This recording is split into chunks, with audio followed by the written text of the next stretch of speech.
et bienvenue à Dans la boîte. Je suis votre animatrice Flavie Beauchemin et le thème de l'émission de ce soir est les téléromans. On parle souvent de téléséries et de téléromans, mais quelle est la différence? Chaque épisode du téléroman est la suite du précédent, alors que pour les téléséries, il n'y a pas de suite. Il y a cependant un lien entre les épisodes qui peut être soit l'histoire, les personnages ou même le thème de la télésérie. Débutons maintenant l'émission avec la première capsule d'hier à aujourd'hui.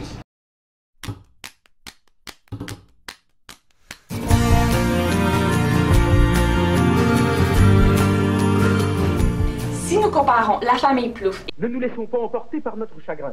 Nous avons ici la crème des hôpitaux et des médecins qui sont parmi les meilleurs du monde. Ouais, mais pendant ce temps-là, maman guérit toujours pas. Et les bougons? Une vieux, là, va me changer de Tampax.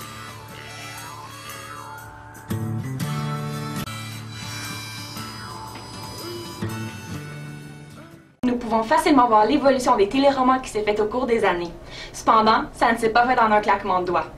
Rappelons que la télévision est apparue au Québec en 1952 avec la chaîne de télévision CBFT TV qui est maintenant ici Radio-Canada. L'arrivée de la télévision mène au transfert des feuilletons radiophoniques au téléroman. Par ce fait, on peut constater une grande importance et influence de la littérature sur les productions télévisuelles d'antan. Les succès de l'époque, tels que Le Survenant de Germaine Guévremont, Capot sorcier de Guy Dufresne ou La Passion belle d'air de Robert Choquette, adaptaient les nouvelles valeurs modernes qui venaient se transposer aux valeurs plus traditionnelles.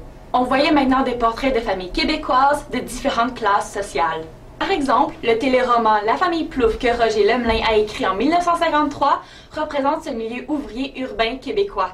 Cette famille incarnait une image rassurante et familiale, une image à laquelle les Québécois peuvent s'identifier. Son succès a été instantané et le Québec, même rural, s'est reconnu dans ses personnages. Mais les Québécois ne se reconnaissaient pas seulement dans ce qu'ils étaient, soit des ouvriers, dans la classe moyenne ou urbain, mais ils s'identifiaient aussi dans ce qu'ils désiraient être, c'est-à-dire modernes, libres et autonomes. Au milieu des années 60, les téléromans comiques sont inaugurés. Ils s'appuient sur des situations du quotidien pour mettre en relief les différences de vision. Par exemple, entre les classes sociales et entre les parents et leurs enfants. L'humour dans Quelle famille oppose les parents et les enfants sur l'éducation, les façons de vivre dans les années 60 et sur l'autorité parentale à respecter. Dans les années 80, on assiste à un changement radical. La société québécoise se transforme tout autant dans son mode de vie que dans ses valeurs. Plusieurs téléromans doivent donc s'adapter afin de plaire à tous les téléspectateurs. L'homosexualité, la violence, les quêtes d'aventures amoureuses ou sexuelles sont des sujets de plus en plus exposés à la télévision, ce qui n'était pas le cas auparavant. Il y a également l'utilisation de sujets forts comme l'inceste ou les vies familiales déchaînées ou désordonnées. René Legris propose en une de ses thèses que depuis l'année 1985, les productions télévisuelles prennent la voie de la postmodernité et proposent des œuvres de plus en plus violentes. Des thèmes comme le fétichisme sexuel, la culture de la mort et de la violence ne sont que quelques exemples de la nouvelle version de nos personnages télévisuels. Prenons par exemple les personnages du téléroman L'Héritage. Une famille déchirée entre la rage et la passion et qui vit un drame d'inceste. Ce qui est totalement différent si on la compare aux belles histoires des pays d'en haut. Une évolution que nous pouvons voir au fil des époques est celle du rôle de la femme qui a changé en même temps que la société québécoise. Dans les téléromans des années 50 et 60, les femmes doivent être au service de leur mari et assurer le maintien de la maison, comme le faisait Donalda dans les belles histoires des pays d'en haut. Elles devaient aussi s'occuper de leurs enfants dans le seul but de montrer leur dévouement à leur mari. Au cours des années 1960 et 1980, les femmes de caractère émergent. Elles sont désormais soucieuses de prendre en main leurs responsabilités familiales. Elles veulent aussi découvrir de nouvelles réalités sociales telles que le monde du travail. Elles accèdent donc à des postes de gestion et non pas à des postes de secrétaire ou d'infirmière. Par exemple, dans Rue des Pignons et Terre humaine de Mia Ridez Morissette, les épouses ont des personnalités fortes. Elles manifestent leur emprise sur le milieu familial, mais aussi sur le monde des affaires. De 1980 aux années 2000, les femmes qui ne sont pas mariées et qui travaillent ne correspondent plus à ce statut de vieille fille. Les femmes célibataires sont maintenant valorisées grâce à leurs compétences et leurs activités professionnelles. Les célibataires servent aussi à explorer les nouvelles réalités de la féminitude, du désir de liberté et d'autonomie. Dans La Bonne Aventure, des Dames de cœur ou même Un signe de feu de Lise Payette, la vie des femmes mariées sert de cadre aux intrigues. Elles sont insatisfaites de leur vie sexuelle et de leur vie maritale, ce qui les mène à faire de nouvelles décisions pour leur vie professionnelle et amoureuse. Pour conclure, le téléroman québécois a fait un bon bout de chemin depuis ses débuts en 1953. Ça nous prouve qu'il évolue en même temps que nous en tant que société et qu'il est en constant changement. Il est même intéressant de voir ce changement dans Les Pays d'en haut, la toute nouvelle adaptation des belles histoires des Pays d'en haut. Maintenant, passons au classique de la semaine. Aujourd'hui, il est question d'un téléroman qui est présent depuis les années 50 et qui est même présent sur les ondes aujourd'hui. Si je vous dis Séraphin, Donalda et Alexis, est-ce que ça vous dit quelque chose? Séraphin Poudrier, Donalda Laloge et Alexis Labranche sont des noms que vous avez probablement déjà entendus ou qui vous sont déjà familiers. Mais si vous ignorez qui ils sont, ce sont les personnages principaux dans Les Belles Histoires des Pays d'en haut. Les Belles Histoires des Pays d'en haut est un téléroman de 495 épisodes diffusé sur la chaîne de Radio-Canada entre 1956 et 1970. Il a été créé et scénarisé par l'auteur Claude-Henri Grignon et réalisé par Bruno Paradis, Fernand Quirion et Yvon Trudel. Tout d'abord, l'émission est enregistrée en direct et présentée en différé en format de 30 minutes. Puis, en 1967, l'émission est enregistrée et diffusée en format de 60 minutes et en couleur. L'histoire se passe pendant la colonisation des Laurentides au Québec vers la fin du 19e siècle et l'action se déroule à Sainte-Adèle. Séraphin Poudrier est un personnage avaricieux qui est joué par Jean-Pierre Masson. Séraphin contrôle la petite communauté grâce à ses malices. Soit dit en passant, Jean-Pierre Masson a été tellement convaincant dans son rôle de Séraphin qu'il a même eu de la difficulté à trouver un rôle à la télévision une fois le téléroman terminé. Séraphin épouse ensuite Donalda, jouée par André Champagne, après que son père la lui ait donnée en mariage puisqu'il ne pouvait pas rembourser ses dettes. Cependant, elle était déjà promise à Alexis, interprété par Gabriel Gascon jusqu'en 1965 et par Guy Provost de 1965 à 1970. Mais, qui dit 495 épisodes, dit beaucoup de personnages. Sans tous les nommer, il y a plus d'une soixantaine de personnages, ce qui fait une très grande distribution. Pour ceux qui ne le savent pas, les Pays d'en haut sont tout simplement les Laurentides. Les défis de la colonisation, les conditions de vie difficiles, les manigances de Séraphin et bien entendu le triangle amoureux sont des sujets qui font partie de ces belles histoires dans les Pays d'en haut. Le scénariste Claude-Henri Grignon voulait montrer que la colonisation exigeait d'un homme qui soit un dur, un meneur, et non un buveur, un débauché et un paresseux comme l'était Alexis. Mais les auditeurs se sont tellement épris d'Alexis et de Donalda qu'il a carrément inversé les rôles, faisant ainsi de Séraphin le symbole du mal. Comme dans n'importe quelle histoire, le bien et le mal s'affrontent. Donalda, qui incarne le bien, est prisonnière et condamnée à la misère. Séraphin est tellement avare qu'il ne veut même pas lui faire d'enfant pour ne pas occasionner de coûts supplémentaires. C'est vous cette musique? Pour ceux dont la réponse est non, il s'agit en fait du générique d'ouverture du téléroman. On pouvait entendre la voix hors-champ de François Bertrand lire le texte qui apparaissait à l'écran par-dessus la musique des Saisons d'Alexandre Glazunov. Mais saviez-vous que Les Belles Histoires des Pays d'en haut n'était pas initialement un téléroman? En fait, l'histoire de Séraphin, Donalda et Alexis accompagne les Québécois depuis plus d'un demi-siècle. L'émission découle du roman Un homme et son péché que Claude-Henri Grignon a écrit en 1933. Un homme et son péché a été adapté à plusieurs reprises. Après le roman, il y a eu un feuilleton radiophonique qui a été diffusé pendant 24 ans, le film Un homme et son péché et sa suite Séraphin, tous deux réalisés par Paul Guri. Il y a ensuite la bande dessinée Séraphin illustré, le téléroman Les Belles Histoires des Pays d'en haut et le film Séraphin, Un homme et son péché réalisé par Charles Binamé en 2002. Ce dernier a engendré plus de 8,1 millions de dollars au box-office, devenant ainsi un des longs métrages québécois les plus profitables de tous les temps. La plus récente adaptation à la télévision est Les Pays d'en haut, diffusée depuis janvier 2016 sur Ici Radio-Canada Télé. Elle met en vedette Vincent Leclerc, Sarah-Jeanne Labrosse et Maxime Leflaguet dans les rôles de Séraphin, Donalda et Alexis. Un groupe de retraités de Sudbury a eu le privilège de regarder en primeur le premier épisode des Pays d'en haut. Mais qu'en ont-ils pensé? Pour eux, cette version est beaucoup plus réaliste que la version originale. Cette version était beaucoup plus romancée et faite de façon à plaire au public et à la mentalité d'antan. Dans la version de 2016, il y a beaucoup plus de violence, de sexualité et l'époque de la colonisation est beaucoup plus sauvage que ce qui était montré dans la version originale. Et c'est ce que Gilles Desjardins, le scénariste des Pays d'en haut, désirait faire. Bref, ce téléroman qui accompagne les Québécois depuis maintenant 83 ans est définitivement un classique.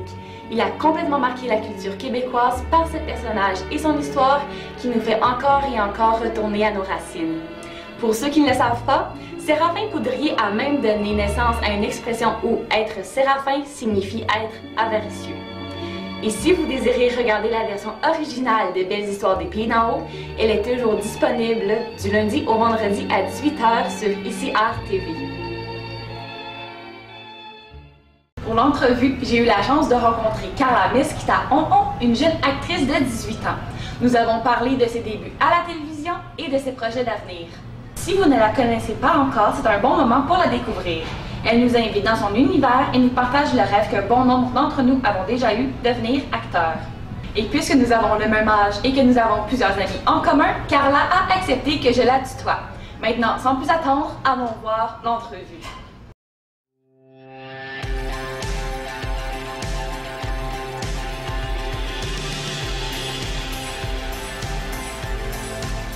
D'abord, Carla, merci beaucoup d'avoir accepté mon invitation. Ça me fait plaisir. Donc, on va commencer avec la première question. Donc, quand est-ce que tu as décidé de faire la télévision? OK, donc ça faisait vraiment longtemps que ça durait. J'ai envie de contacter une agence, d'aller dans la télé.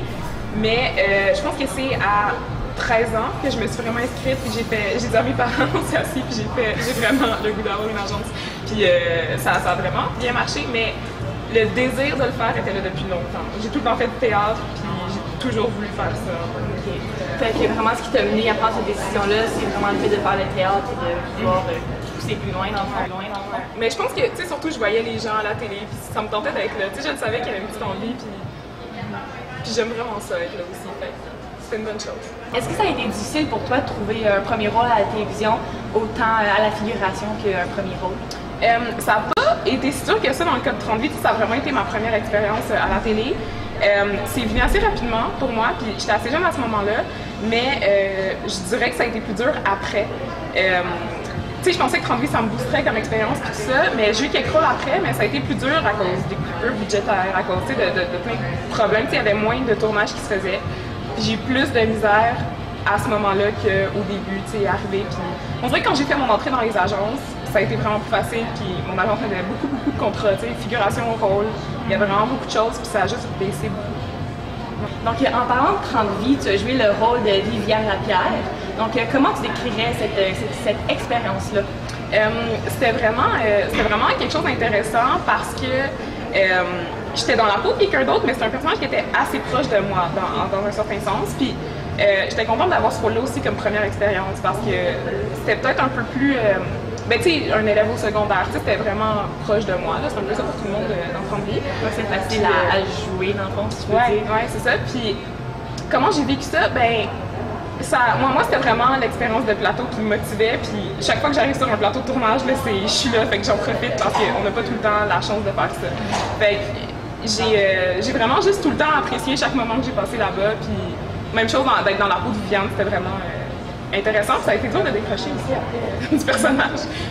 Et sur le plateau de 30 vies, tu as côtoyé des acteurs comme Marie-Lou Wolfe pendant les scènes dans la classe. Comment tu te sentais jouer dans des scènes avec elle? Honnêtement, comme avant 30 vies, j'avais fait la figuration dans 30 vies pendant une saison. Fait que j'avais déjà vécu l'expérience avec d'autres profs. Puis c'était quand même intimidant. Quand j'ai fait la figuration, c'était Élise Guibault. C'était quand même intimidant de travailler avec elle, elle était comme pas proche avec ses élèves, fait que j'avais peur, mais en arrivant, quand j'ai eu mon rôle sur 30 vies, j'ai eu la chance d'avoir Marie-Lou parce qu'elle me mettait super à l'aise. Puis, la première fois que j'ai dit une réplique à la télé, c'était un gros moment pour moi, puis j'ai vraiment stressé, puis elle était là, puis elle était le fun, puis elle est vraiment humaine dans ce qu'elle fait. Fait que c'est vraiment, tu sais, c'est pas une figure, elle a vraiment un grand statut, là, Marie-Wolfe, puis genre, elle en profite pas, sa style est vraiment naturel, puis elle est vraiment, elle met tout le monde à l'aise, fait que ça a vraiment bien été dans ça. Tu as aussi eu un rôle dans Toute la vérité. En quoi c'était différent de 30 vies? Ben, premièrement, j'en ai parlé tout à l'heure, mais comme je disais sur 30 vies, ça va super rapidement. Quand j'étais sur Toute la vérité, là, des fois on me disait « Ok, Carla, t'es attendue sur le plateau », puis là, moi je me pressais, puis je courais pour être sur le plateau, puis les caméras étaient en train de s'installer, puis c'était bien relax. Sur 30 vies, là, il faut que t'écoutes, il faut que tu sois à ton affaire. C'est pour ça que j'étais contente que ce soit une première expérience, parce que après, quand je suis arrivée sur d'autres plateaux, j'ai réalisé que c'était vraiment plus relax que ça habituellement, puis 30 vies, c'est juste vraiment intense, mais c'est vraiment pas comme ça partout. Fait que, par exemple, sur Toute la vérité, ça a été, j'étais agréablement surprise de voir que on avait comme le temps de respirer des fois. Mais ouais, chaque plateau est vraiment différent. Je pense que c'est à cause des gens qui sont sur le plateau, tout simplement. Puis c'est vraiment intéressant d'en faire plusieurs pour voir aussi toutes ces choses-là. Vous vois-tu plus tard? Ça, c'est une question qui se pose. Je me vois tellement dans plein de disciplines, dans plein de trucs différents. J'aime ça jouer à la télé puis au théâtre, mais j'aime ça en même temps. J'ai l'impression que réaliser, ça m'intéresse, faire de la mise en scène, ça m'intéresse. Animer aussi, radio, télé, ça me tente. Il y a vraiment plein de choses qui me tentent. Je sais que je veux rester dans le milieu de la culture. C'est vraiment quelque chose qui m'intéresse. J'ai envie de parler de ça. D'écrire aussi là-dessus. Je suis beaucoup journalisme et jeux. C'est là-dedans que j'étudie aussi. Mon programme s'appelle Sciences de la parole, fait que c'est des communications puis du théâtre. Non, mais c'est tout pour aujourd'hui. Merci encore d'être venu. Merci à toi. Continuons avec la prochaine chronique, Quoi de neuf à voir? Aujourd'hui, je vous emmène dans le monde des avocats et de ce train de vie très chargé avec le nouveau téléroman Rupture.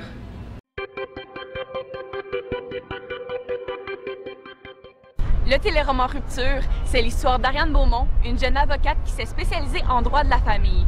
Elle veut défendre les victimes et les laisser pour compte d'amour déchiré. Elle s'y consacre corps et âme, ce qui l'embarque toujours dans des causes remplies d'émotions. Et à tout ça, se mêlent des histoires familiales et amoureuses pas toujours roses. Rupture est un téléroman qui a vu le jour pour la toute première fois le 13 janvier 2016 sur ici Radio-Canada Télé. C'est Marie-Lou Wolfe qui a créé et réalisé le téléroman après avoir auparavant réalisé 2 courts-métrages et un long-métrage. Fabienne Larouche occupe le poste de la production, comme pour un très grand nombre de téléromans québécois. Ces 2 femmes vous donnent rendez-vous chaque mercredi pendant 60 minutes pour 12 semaines. Cependant, la première saison de Rupture est déjà achevée, mais elle est disponible sur le site internet d'ici tout.tv. La 2e saison a même été confirmée par Mélissa Desormeaux-Poulain, l'interprète d'Ariane Beaumont. Rupture. Le titre en dit déjà beaucoup sur le thème de l'émission. Ariane, le personnage principal, est dans le droit de la famille. On devine alors que son emploi prend une très grande place dans le téléroman avec les divorces, les demandes de garde d'enfants et plusieurs autres causes diverses. Mais le titre ne désigne pas seulement l'emploi d'Ariane, mais aussi sa vie personnelle. Pendant les 12 épisodes, elle sera déchirée entre sa vie personnelle et professionnelle. Mais je n'en dirai pas plus pour ceux à la maison qui n'ont pas encore visionné le téléroman. Il n'est pas surprenant si je vous dis que la relation entre Ariane et son amoureux, Étienne Dalphon, qui est interprété par Vincent Guillaume Otis, n'est pas toujours rose. Et je dois vous avouer que c'est un aspect du téléroman qui me fait grincer des dents. À chaque épisode ou presque, Ariane et Étienne se querellent, ce qui se termine toujours par un des 2 personnages qui quitte leur condo en claquant la porte, avant de se réconcilier quelques jours plus tard, avant de repartir avec une nouvelle chicane. Il ne se passe pas un seul épisode sans qu'il y ait du changement dans ce couple. J'ai même voulu à plusieurs reprises qu'ils se laissent enfin et qu'on n'en parle plus une fois pour toutes. Je trouve que c'est un aspect du téléroman qui a été beaucoup trop utilisé, trop étiré pour remplir les moments où Ariane ne travaille pas. Mais c'est le seul élément du téléroman qui m'agace. L'intrigue, au fil des épisodes, est prenante. On a toujours envie de voir le prochain épisode. Il y a évidemment des causes qui durent quelques épisodes et dès qu'elles sont réglées, on passe à la prochaine. Il y a entre autres des divorces et des demandes pour la garde de l'enfant qui peuvent satisfaire notre voyeurisme, mais il y a des cas qui viennent particulièrement chercher nos émotions. Ces cas viennent piquer notre curiosité et nous font rapidement oublier les causes que nous pouvons voir dans la vie de tous les jours. Par exemple, dans les cas les plus émotionnels, il y a un père qui a oublié son fils dans sa voiture et donc la femme demande le divorce et la garde exclusive de l'enfant à venir, et une fillette malade dont la mère n'a pas le courage de voir la vérité en pleine face. Mais ce sont des cas qui viennent nous chercher, qui nous font réaliser que ça peut vraiment arriver. Mais ce n'est pas trop difficile à regarder et donc ça pourrait convenir à un public de 13 ans et plus. Alors que les émotions sont très présentes, le rythme l'est tout autant. Ariane est toujours en train de courir, soit pour aller travailler, soit pour aller plaider, soit pour rencontrer un expert qui pourra l'aider. Quand elle est enfin de retour chez elle, on la voit en train de travailler sur son ordinateur portable. Ce rythme nous essouffle, comme pour nous montrer le train de vie effréné que mènent les avocats. Je crois que c'est ce que Mary-Lou Wolfe désirait nous montrer et donc on peut dire que c'est réussi. Les personnages sont attachants. Par exemple, Gabrielle Lassonde, la secrétaire d'Ariane. Mais quelques-uns sont stéréotypés. Par exemple, la mère d'Ariane, Mireille Roy, qui est interprétée par Sylvie Léonard, agit comme une enfant, allant toujours dans les bras de sa fille pour se faire réconforter. Tantôt avec un verre dans le nez, tantôt en train de pleurer car ses faux seins ont éclaté, le personnage de Mireille semble ridiculiser la crise de la cinquantaine et je me demande même s'il est utile à l'avancement de l'intrigue. Les autres personnages ont un passé plus lourd. Pendant les premiers épisodes, on se demande pourquoi Ariane a choisi ce métier et pourquoi Claude Boilly, interprété par Isabelle Richer, est revenu plusieurs mois après un congé de maladie qui semble cacher un événement louche. Ils ont tous quelque chose à cacher, un secret qu'on veut découvrir, et plus les épisodes avancent, plus on en découvre sur eux. Les personnages nous font nous accrocher au téléroman. On veut savoir ce qu'ils cachent, ce qu'ils vont faire et surtout comment les causes vont se terminer. Bref, même si l'histoire d'amour entre Ariane et Étienne est, d'après moi, du rembourrage, le téléroman Rupture est une œuvre qui nous fait nous attacher à la fois aux personnages, mais aussi aux causes qui sont présentées. Il nous fait passer par toute une gamme d'émotions, tout en nous donnant envie de regarder le prochain épisode. Donc, je donne une note de 7,5 sur 10 à Rupture. Pour ceux et celles qui aimeraient voir ou même revoir le téléroman, vous pouvez vous rendre sur le site internet dicitout.tv pour vous plonger dans cet univers que Mary-Lou Wolfe nous a créé. Passons maintenant au Quoi de neuf à lire. Je vous propose aujourd'hui une analyse sur un téléroman américain qui met en vedette un tueur en série. Mais pas n'importe lequel, le justicier, celui qui s'en prend aux échappés de la justice, Dexter.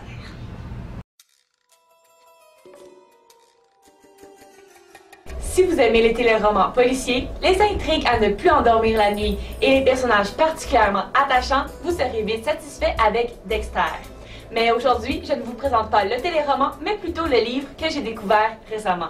Le livre, ou plutôt l'analyse que je vous présente aujourd'hui, s'intitule Dexter solitaire en série et est disponible depuis le 13 octobre 2015 avec l'éditeur POF. Elle analyse et commente le personnage, sa solitude et tous les éléments qui l'entourent.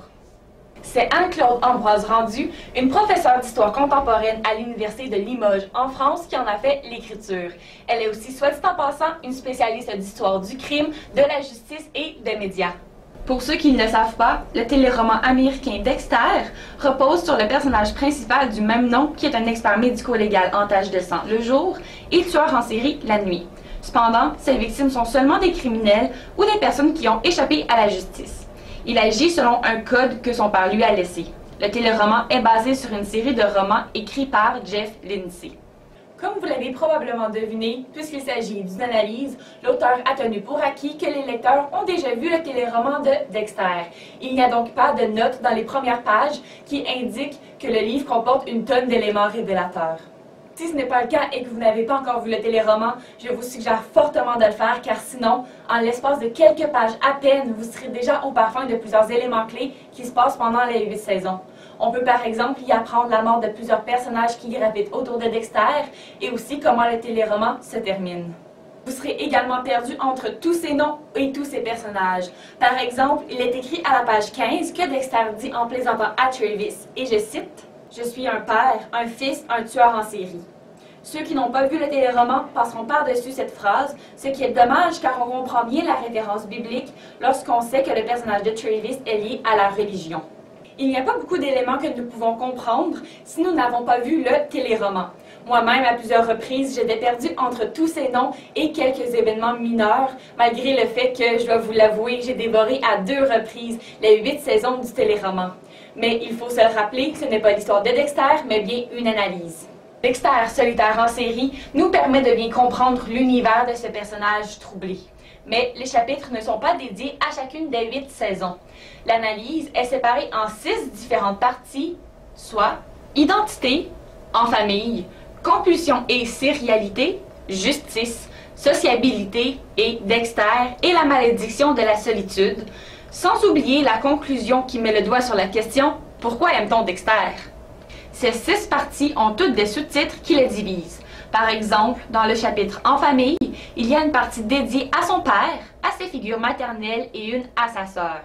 Ces chapitres et sous-titres permettent au lecteur de bien se situer dans sa lecture et de bien entrer en profondeur dans le sujet avant de passer au prochain chapitre. Les différentes parties tirent des exemples des épisodes et nous citent la réplique et aussi de quel épisode, de quelle saison elle est tirée. Par exemple, nous pouvons retrouver une réplique du 8e épisode de la 6e saison et une autre du 6e épisode de la saison 2 dans la même phrase. Cette façon de séparer l'analyse aide le lecteur à mieux comprendre la complexité du personnage au lieu de lire une simple évolution. Dans ces chapitres, on peut mieux y comprendre sa relation avec sa sœur Debra, comment son père a fait de lui le tueur qu'il est maintenant, comment ce code a une importance dans sa vie et plusieurs autres aspects du personnage. Cette analyse permet vraiment de mieux comprendre Dexter qui est au final un être complexe. Après ma lecture, j'avais réalisé que même après avoir visionné 2 fois la totalité des épisodes, il y avait encore plusieurs aspects que je n'avais pas encore très bien compris. L'analyse nous permet de comprendre en profondeur les thèmes exploités tels que la solitude et le désir de faire justice nous-mêmes. L'analyse nous permet aussi d'aider notre compréhension du téléroman. Le mot analyse peut cependant faire peur à quelques-uns. On pourrait penser que les explications comportent des mots incompréhensibles, mais détrompez-vous. J'en suis moi-même restée surprise. L'analyse est simple à lire et je crois que ça vient du fait que c'est parce que l'auteur est professeur et qu'elle est aussi une spécialiste dans l'histoire du crime et de la justice. Mais encore une fois, l'analyse pourrait paraître compliquée pour ceux qui ignorent presque tout sur Dexter ou pour ceux qui n'ont pas encore vu le téléroman. Mais pour ceux qui l'ont vu, l'analyse permet de nous replonger dans cet univers et même de regarder certains aspects sous un nouvel angle, ce qui en fait sa force. En résumé, je conseille ce livre à tous ceux qui ont déjà vu le téléroman Dexter. Pour les autres, vous pouvez toujours tenter votre chance, mais je crois que votre compréhension en sera lourdement affectée. En raison de sa complexité et de sa façon très structurée de nous expliquer le personnage de Dexter, je donne une note de 7 sur 10 au livre Dexter, solitaire en série. Bref, c'est tout pour aujourd'hui. J'espère que, comme moi, vous avez appris plein de choses sur le téléroman. On se retrouve la semaine prochaine, le jeudi dès 19h. Au menu la semaine prochaine, les téléréalités. Soyez des nôtres!